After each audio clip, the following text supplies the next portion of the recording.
Yep, we got it. Got some vision on that thing, man, that bad boy right there. So, Yes. first off, I want to say thanks so much for allowing me a few minutes of your time tonight, and it's an honor to be with you guys. Uh, we're still in the process of trying to make our football team better around here. I mean, we did have we've had a good run here for the last 3 seasons in particular, but uh, feeling like there's so much more that we can accomplish and do. When Drew kind of contacted me about doing this, I was excited to do it because we haven't had a chance really to reach out into Wisconsin at all. From a little bit in the Illinois area recruiting wise, but we definitely want to take advantage of Wisconsin and the great football that's played up there and the great coaching that's going on up that way. So just happy to be a part of it. And, we're in the process of trying to build this program into something special. And by no means are we anywhere close to where we plan on going or plan on being, even in the near future. So we're in spring football now, trying to work on all those details that you guys are working on if you're in spring ball or working with your teams every day. No magic sauce, just a lot of hard work, a lot of elbow grease, and a lot of people that dig in and care, players in particular, that make all the difference for all of us and make it fun to go to work every day. So I wanted to talk a little bit about, sorry if my internet runs a little slow here. When I talked to Drew, he mentioned maybe doing something about, what's the thought process? What do you go through as an offensive coordinator when it comes to kind of game planning against the defense that likes to bring pressure? And we all know that there's an element of that in everybody that we play against, but some of the heavier blitz teams, I think you got to kind of get your mind around some of the variables involved with playing a team that is a high pressure team. And I don't know if we're fortunate or unfortunate, but our defense is kind of built that way. They're a big pressure defense. They force us to be on our toes offensively, have answers, have things in what we do scheme wise to be able to handle, whether it be edge pressure, whether it be, cross blitz inside. We call that main around here with the inside backers, whether that's zero blitzes or whatever that happens to be, whatever you happen to be facing. So I put together, a little bit of things that I kind of go through in my preparation, trying to get the offense ready in particular and get my mind ready as the play caller. So just some thoughts to start with here. And then I've got some film clips of kind of, how it got put into practice when we got to game time, if you will. So, preparing for pressure teams, I think first of all, identifying first off what type of pressure team are they?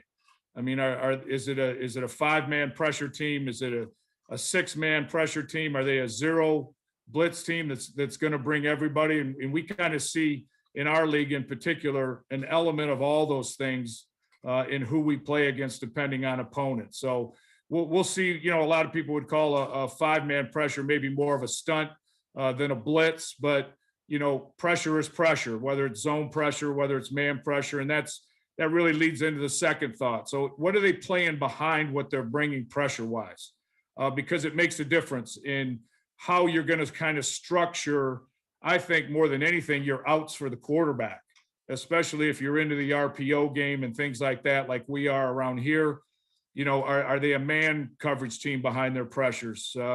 Is that single safety? Are they do they mix in some zone pressure with two deep? Do they kind of use the corners as hard trap guys, either to the field or to the boundary?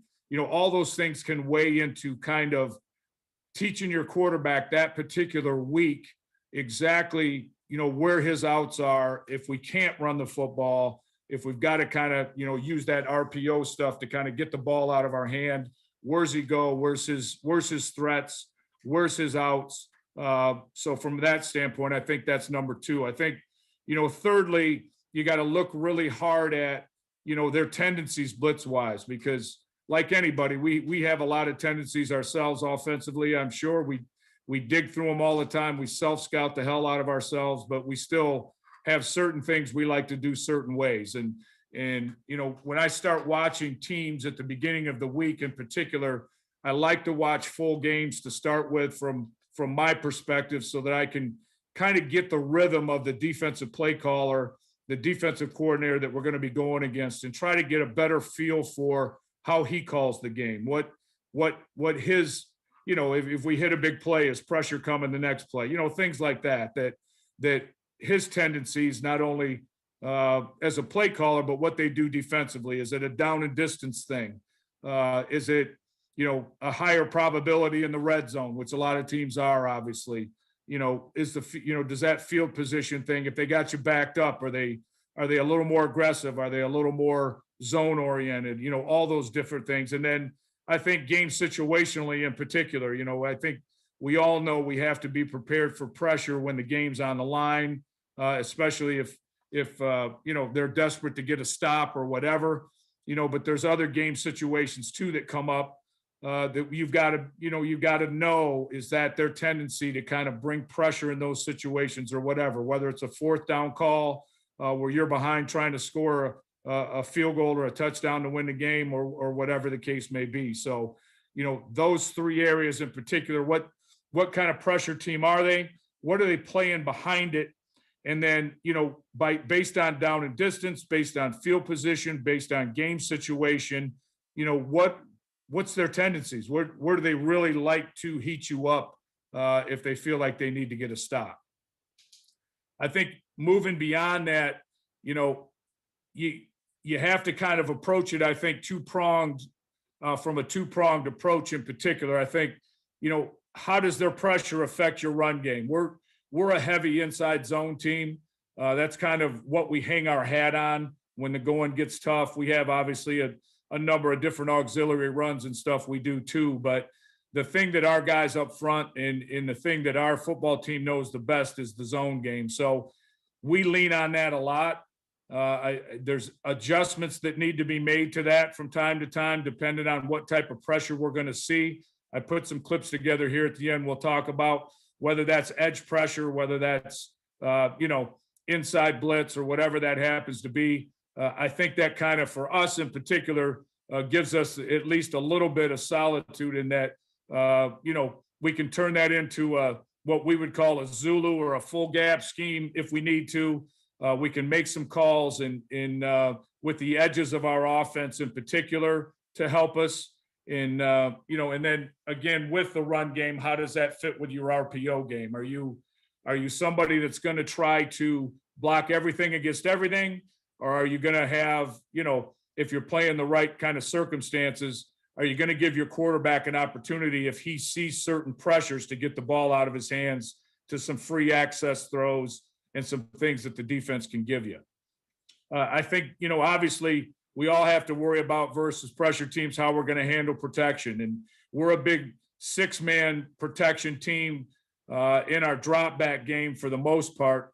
We do run, a number of things out of 5-man protection too, but how does our drop back protection hold up against what they do, and what adjustments need to be made to that? And one of the things that we do that not everybody does, that makes it a little more difficult on them, but we ask our quarterback to learn how to protect himself. So he is in charge of the slide. He's in charge of ID. Now our center does ID the front.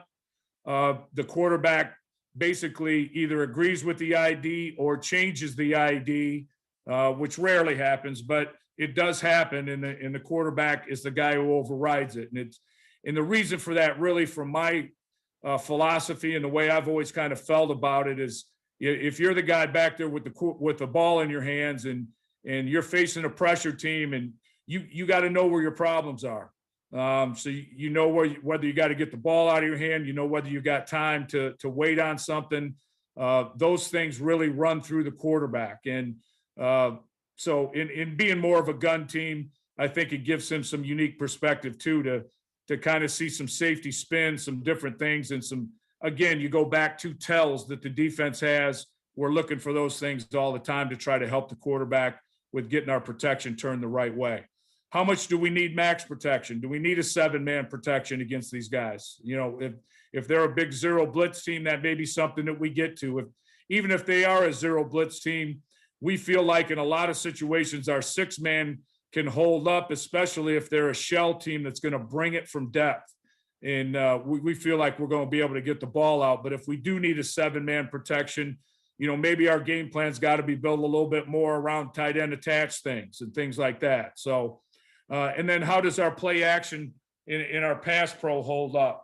So, against pressure teams in particular, we have the ability, at least quarterback wise, to get us to a 7-man slide in our run action protection or our, play action protections if we feels like he needs it. So if he sees a tell or sees a pressure coming, he has the ability to get us to a 7-man protection so that we can, attack what they're doing and protect ourselves a little bit better. And I've said the tells word quite a bit already, but I think you got to find and make sure you show your offense, with the scout team or with the look team or with the guys that you have kind of emulating the bunch that you're going to play against on defense. You've got to have those guys showing the quarterback in particular or your edge players in particular, if they're going to be making adjustment calls, your center, if he's going to be making it, whoever you're going to design to do that around, you've got to show them those things in practice. And then I think everybody around him also has to have a keen awareness that we're playing a pressure team. And, I coach the tight ends here as well as being the offensive coordinator. So a lot of our line calls in the run game in particular, when the tight end's attached, I put on the tight ends and they make a lot of our line calls, especially on the edges. And I'll go through a little bit of that when we get to the tape. But they're in a unique perspective. We play them a lot of times in a toes alignment, a 1-by-1 off the offensive tackle. So they've got some vision, especially to their side of the formation, about what's going to be going on. So they have, I think, a unique perspective on that, but it takes some teaching, obviously. And then we want to be able to use use all the tools in our toolbox, whether that's motion, whether that's cadence, using cadence and getting a sneak peek at the defense, changing your cadence is a way to tell where the pressure's coming from, obviously. And then, trying to use motion in particular to identify if they're in a zone coverage or a man coverage, especially in the drop back game, just again, to feed as much information to the quarterback as we possibly can. And that's really the key for us more than anything else. So that's just some thoughts that I put down as we start to kind of go through the process of game planning teams that, are heavy pressure teams. And, I want to say probably the highest pressure team that we played last year was probably in the 40 percentile. So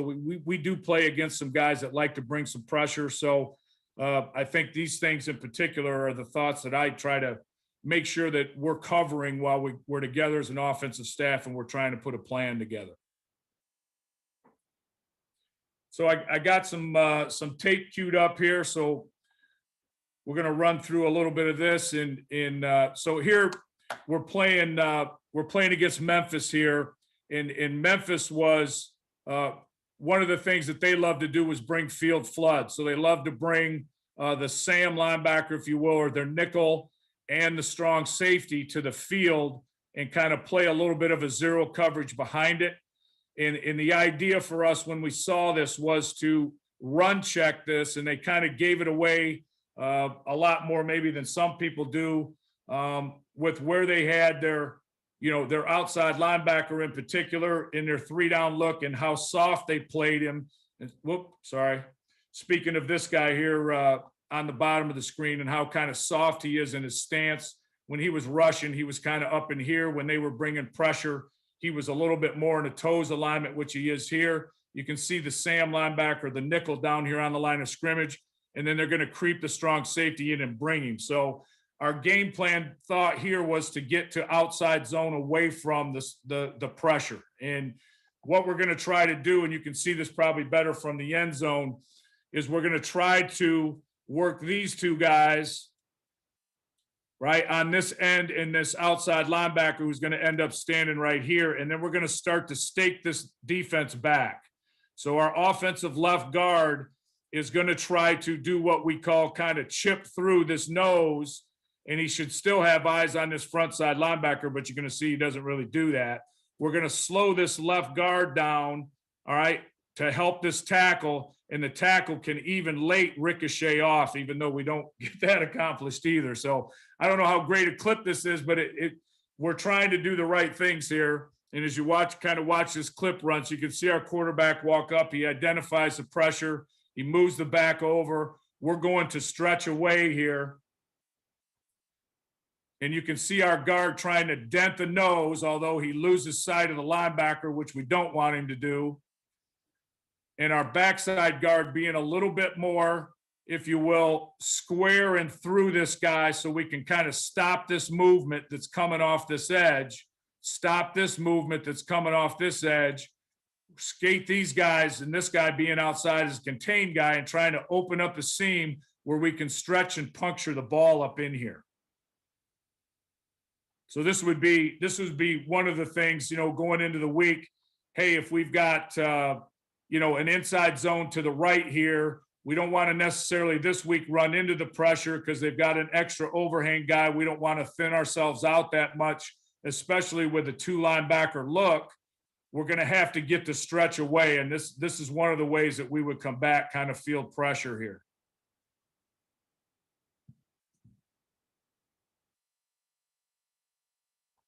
Get to the next one here. All right, so here's one against East Carolina where we see rotation. They're kind of bringing what we would term kind of inside strike here.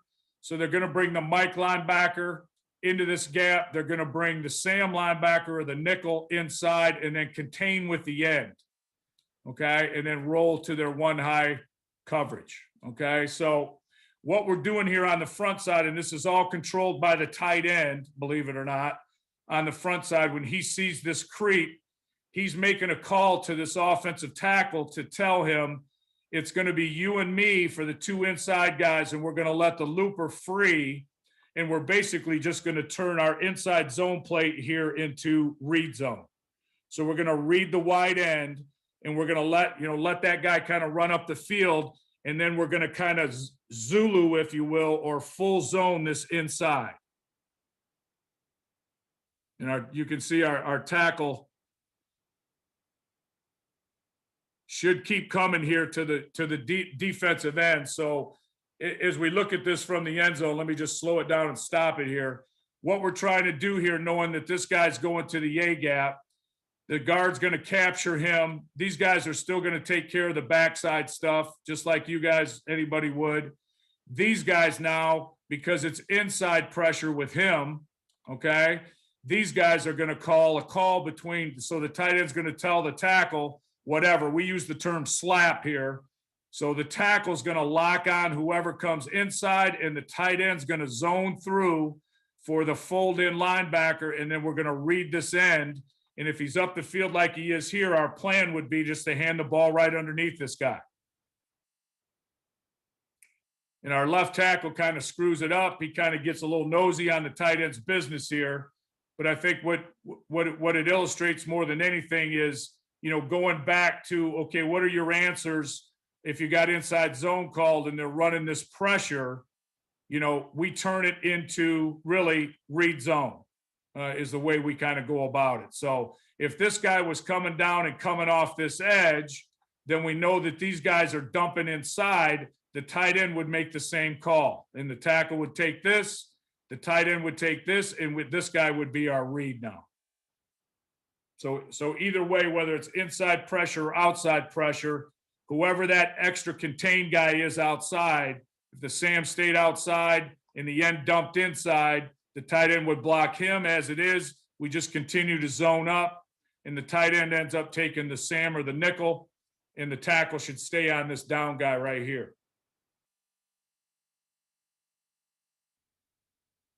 So run game adjustments, and Willie, a lot of our stuff, excuse my dog. He's a little touchy when the doorbell rings, but we'll use that even with some of the RPO stuff that we're doing off of our inside zone stuff. And the quarterback can either ignore the RPO and turn it into read zone, or he can do what we call bird it and he can put the back on the edge if he knows he wants to get the ball out of his hand and throw the RPO. If we know it's a soft look outside where we can get, you know what I mean, a good gain with getting the ball out of our hands. So we can do that either way.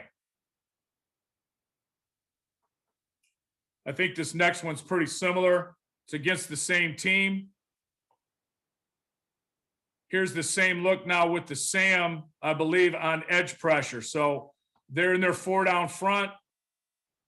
Here's our slap call going on again on the top of the screen between the tackle and the tight end. Tackle does a good job of slowing down a little bit and gathering the defensive end. And the tight end, if that guy was showing a little bit, would need to bump this guy's hip before he climbed to the backer. But you can see what it kind of does to this kind of contained rush, this guy coming up the field. And if you get the movement that you're creating here with the slap call, you got a nice little alley to kind of press the heels and then get this thing out the back door. So here's a little look at it from the end line here. So they're obviously in a 4 down front here. Even though there's a 3 technique inside, right?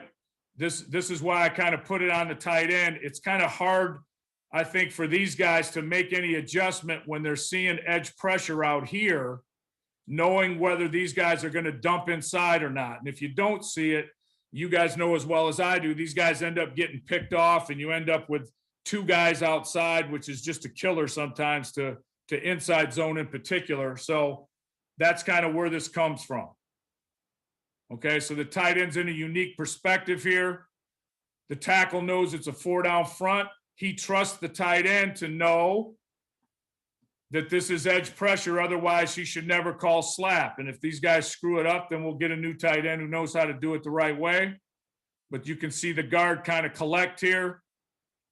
And you can see the backside linebacker who may be trying to fold back over top of this, just basically get caught in this wash and give us an opportunity to hit that ball out the back door. And again, if that edge rusher, if he came down enough and he closed and tried to take the dive, then our quarterback's got the ball and he's out in space. So we're truly reading that guy.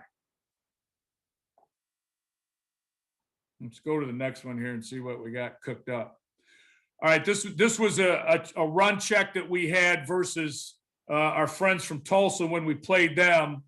All right, they were pretty good with their tells about when they walked this weak side linebacker up in the gap and the mic was positioned stacked over the defensive end to the field, that they were going to bring field strike. Okay, so they're going to bring basically, Sam and Mike from the field. They're going to rotate, rock the defensive end to the boundary. Okay, and having known that, this week we decided to kind of change what we were doing. So we actually moved the back over here and we wanted to block into this pressure instead of away from it. So we'll see how this kind of when we get to the end zone here a little bit, see how this kind of sorts out. So here's the mic. Stack more over this guy. That wasn't his normal alignment with the back on this side. He was in here a little bit more, so it's not a huge tell. But coupling that with the Sam linebacker out here on the line of scrimmage, the mic in a stack position, right? We get to our run check, which is just we're going to run inside zone, and we're just turning it into mag. The other huge tell that they gave, they like to play this guy in a 5, but if they were bringing pressure from the field, and please don't share this with Tulsa, I'd like them to continue to do it, they put this guy in an extra loose alignment over here for contain. Okay, so the quarterback, during the week, obviously, we've got to give him enough of these so that we get to the check that we want, number one, and number two, that everybody up front can kind of do their business. And as we go through this, you can kind of see how this kind of plays itself out here. All right, so we're pushing ourselves all the way out here. This is actually becoming almost an ace, what we would call an ace between the right guard, right, for the mic with the center, letting the backside nose go. Now, he goes far enough that the backside guard can cut him off. And we're looking to hit the ball in this seam because the Mike never read out of this. And we got we got our tackle over here as our edge protector. And then our tackle kind of climbing on the backside linebacker, and this guy too loose to really do him any good.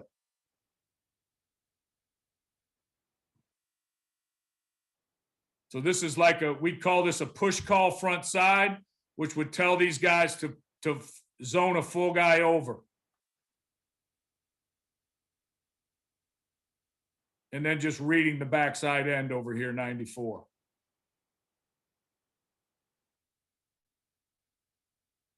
So that's some run game things. I think I got some pass things on here. Oh, here's one more run game thing. So here, talking about the RPO stuff. So, you know, out of this 12 look in particular, we get a lot of single high stuff.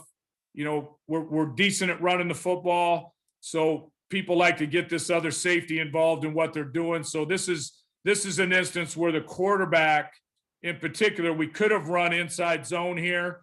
He could have stuck with it. He has every right to do that, but we've got an RPO tagged on it. And knowing that they were a pressure team and they were going to give us free access outside, we had an RPO tagged on it. And if he thought this guy was too nosy into the box, instead of trying to run it into a blitz look, that he could get, you know, just get the free access and get the ball out of his hand. So I think if he handed it here, we're fine, because this guy's trying to play a little bit of a cat and mouse game. There's a lot of green grass in here for us to run the football. But obviously he felt like this guy was so far off. They're trying to use this guy in particular, who's in the slot here, to kind of do both jobs. I think if he sees the ball handed, he's going to fill it. If he thinks it's going to be a pass, and he's kind of hanging in a kind of a quick window, and we'll either run glances off this, we'll run speed routes off of this, and a whole bunch of different things to give them different looks, so they really don't know if they want to do this with the safety, where to position this guy. So this happens to be a four-step rollover speed route outside, and I'll show you the inside zone stuff so you can see it. We prefer in our inside zone stuff versus 3 down to kind of push everything over to create movement. So we're going to push all of this business that we got here. We're going to push this over with the guard to the backside linebacker. All right, we're going to push out to the jack or the buck or whatever you guys happen to call that, and we're going to fax this guy back for the Sam who's on the line of scrimmage. So we got plenty of hats, minus the drop down safety. Would have been no issue whatsoever if he would have decided to hand this ball off. But he saw the free access in a really soft corner outside, so giving him the ability to do both.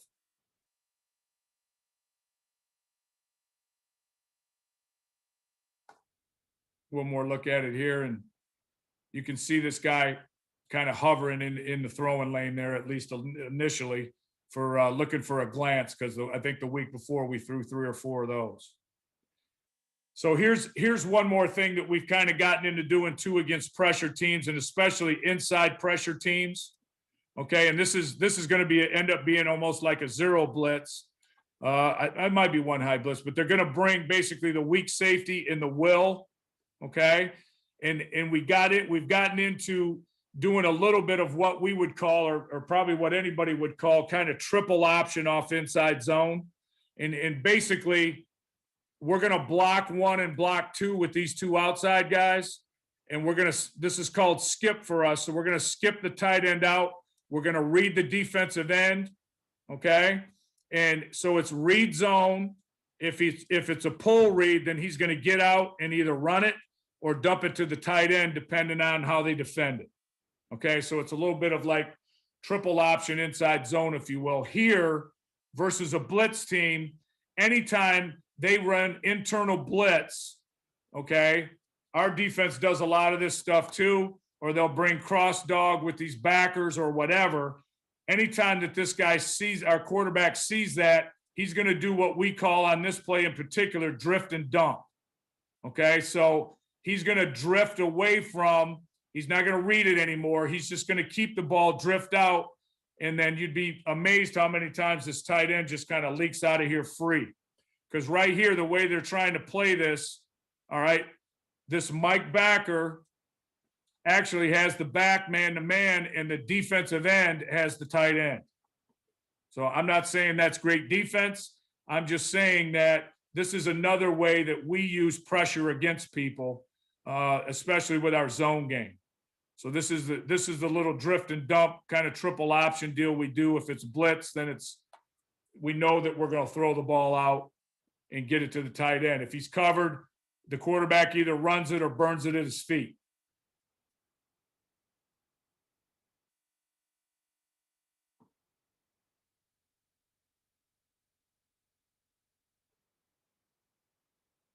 All right, so just a little look at it there.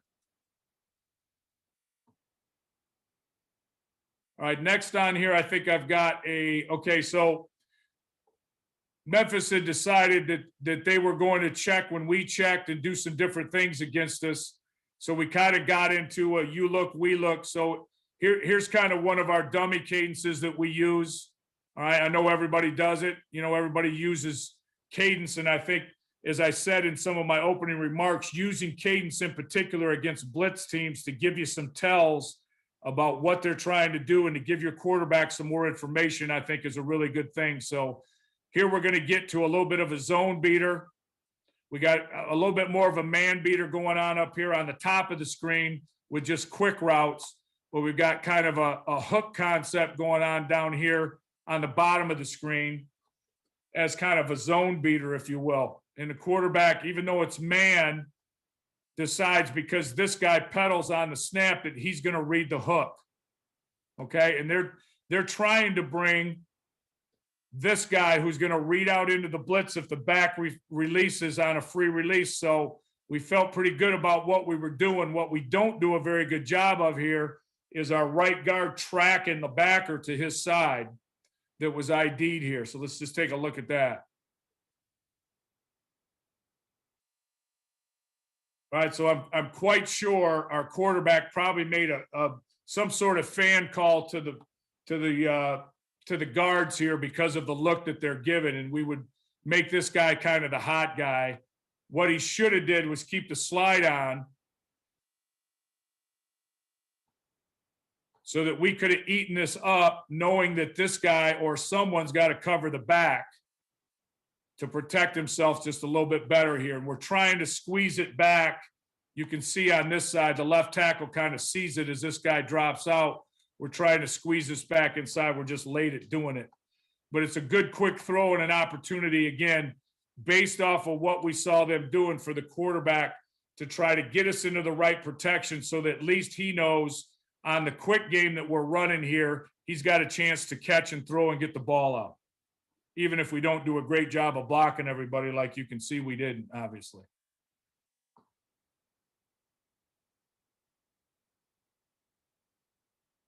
All right, so here again, you know, we talked about in the beginning again, right, using motion a little bit. So we're going to motion this guy across, not for any great shakes other than to try to get a coverage tell on exactly what we think they're going to do here. This is obviously a little bit more of an overload front if you look down here on the bottom of the screen. So the quarterback's going to direct the protection to the overload, obviously. This guy runs across. He knows immediately that it's man coverage. This linebacker who's folding inside here has the back. So if at all possible, we want to try to get the back out. Here he definitely helps on the twister.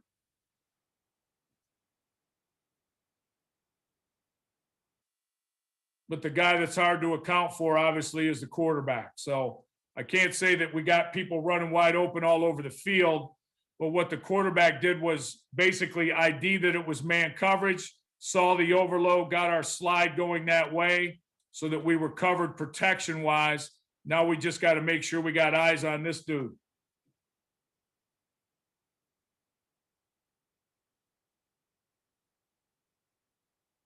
And it obviously makes a great run here.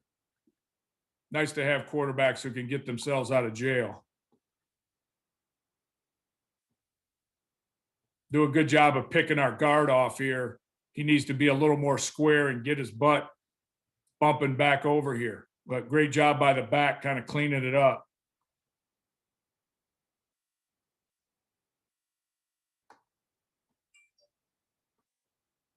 See what else we got on here. All right, again, motion to determine man or zone.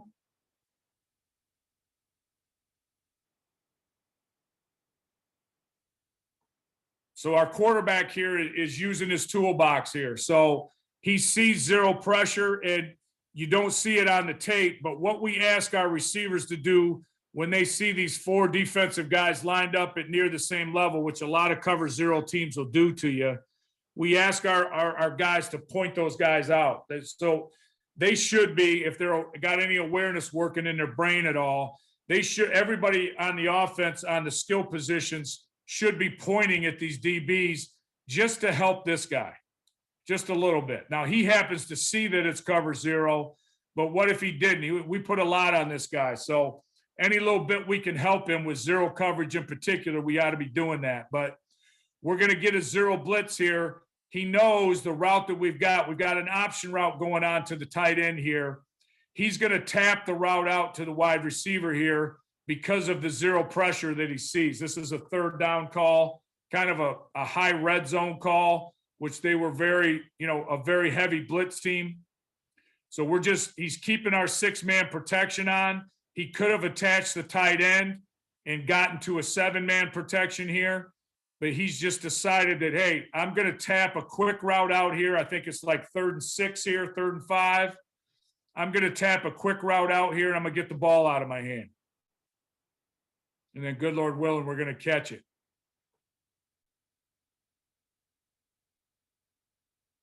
And this is how this all fits together. So if your boss is like my boss, so it's 3rd down, I'm usually getting some sort of indication as the OC whether we're in 4-down territory or not. I usually get that on 2nd down. So one of the reasons that this all fits together and we're not running a deeper route, I wish we'd have had something breaking inside, obviously, versus zero coverage. But one of the reasons we're not running a deeper route is because we're kind of in 4-down territory here as well. So that's kind of how some of this fits together as well. So obviously it's a one-on-one tackle too, but you can see how he's easy in giving these guys a tap, making sure everybody understands their responsibilities here. We know we can't block them all. He knows we can't block them all. So he's got to make sure the route is such that he can get the ball out and give us at least a chance to catch it clean, break a tackle, make a 1st down, or with the knowledge in his head, knowing that we've got another down if we need it.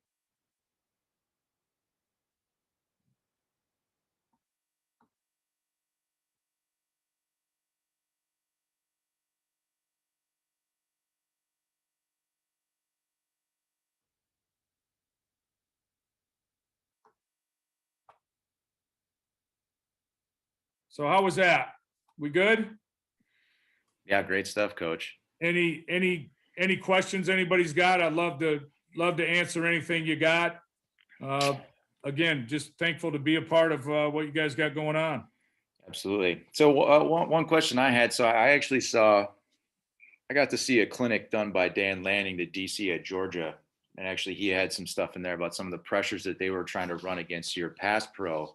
Yeah. Specifically, how they were trying to bring four to the side of your running back. Yeah. Do you have any adjustments you guys make to that kind of thing? Yeah, I can't say that we did the best job in America of blocking Georgia in particular, whether they were blitzing us or not. But what we do, if we can diagnose that teams are a team that likes to blitz the back, we like to hop and move the back around, or start an empty and bring him into the backfield and not give them the full length of the time, you know what I mean? The time to kind of get their blitzes called and get kind of scheme us that way. So that's one way that we handle it. We also have to do a better job of this, but our guard, when they were trying to, they kind of put if I remember correctly from the game, and it's been a while since I watched it again, but they put the Mike linebacker kind of in a position where he was kind of in a zero, and we didn't do a great job of tracking him. So they were doing a pretty good job of disguising it, and our guard needed to track their Mike linebacker a little bit better, and we would have been able to pick up a lot of that 4-man pressure a little bit better. So, but that's yeah, I mean, teams will definitely try to scheme, and listen, we've got, you know, and there's times where even in the game plan, you know, I'll put the back opposite of where the man side is. He's not always on the man side, just to try to break that tendency so teams don't do that to us. Makes sense. And then what about the one thing we're starting to see more of, at least for us, is guys that are going to mug up their linebackers in the A gaps. So you're getting like 5 across the front. What are you doing against that? You check into big, is it like four down double A gap? Yep, it can be. Or we see odd and they'll walk both guys up over our guards. Okay. So if it was odd and they walk both guys up over the guards, we would give a call to the line, okay, to be basically we'd be double reading the guards on the linebackers to overhang, and the back would be involved in our 6-man protection with that as well, if that makes sense. So we, like, if we're in 5-man protection and we're gonna sit and sort, you know, we make a Florida call, and if it's a 6-man protection, we're kind of doing the same thing with the back being the extra fit player, depending if the guard gets eaten up and he's got to add into where the guard would be in the slide. We call that a gator call. So it you know what I mean? It kind of works almost exactly the same way. Makes sense. Yep. Yeah, we're just starting to see some more of that sim pressure stuff where guys, they'll walk up right over either our guards or our center, and then they're dropping a guy off and doing all that stuff. So that's a pain in the ass. And sometimes the you know, the safety spin, if you can see it, sometimes there's tells in the secondary that tell you which is coming and which isn't. Also, the other thing that we do against some of the 4 down double A stuff, we'll walk our running back up closer to the line of scrimmage. So he'll be, you know, if we don't want to full slide it, we'll just put the running back closer to his work. So he'll be like heels at 3, so he can take that linebacker on in the A gap if he does come. If not, he can check out from there. If it's more of a team where we feel like we could full slide it and the back can handle, you know, a linebacker on the edge of their defensive look, then we would full slide it. So we'll do a little bit of both. The only problem with full slide is you end up getting your back, if it is a bluff, you end up getting your back is trapped in protection and is late to get out or never gets out. And we like to throw that guy the ball a little bit. No, makes sense. Good stuff, Coach. Well, hey, I super appreciate you coming on. That was really good. Exactly what I was hoping it would be. So I'm very thankful for that. And good luck with spring ball. And hopefully we'll talk again soon. We appreciate you. Anytime. Absolutely.